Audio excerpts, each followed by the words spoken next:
Venue की जितनी तारीफ़ करे उतना कम है कि इतना ब्यूटीफुल वेन्यू है, लश ग्रीन ग्राउंड है और सबसे मज़ेदार की बात है जो व्यू है स्टेडियम का।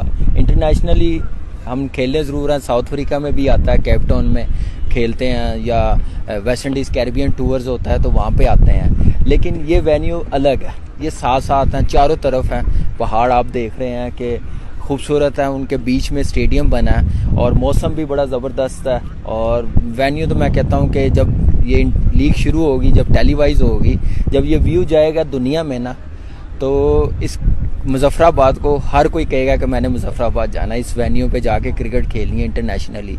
तो बहुत बड़ा काम है केपीएल शुरू करवाना और क्रेडिट देना चाहिए मैनेजमेंट को, जैसे उन्होंने ये काम करवाया, केपीएल शुरू करवाई है। लोकल टैलेंट के लिए बड़ा ज़बरदस्त है, मुजफ्फराबाद के, कश्मीर के लोगों के लिए ये लीग होना बड़ा ज़रूरी है। और सबसे ज़्यादा हमारी जो सिक्योरिटी आप देख रहे होंगे कि मज़ीद वीडियो देखने के लिए हमारा चैनल सब्सक्राइब कीजिए और बेल के आइकन पर क्लिक कीजिए ताकि आप हमारी तमाम नई आने वाली वीडियो से बाखबर रह सकें।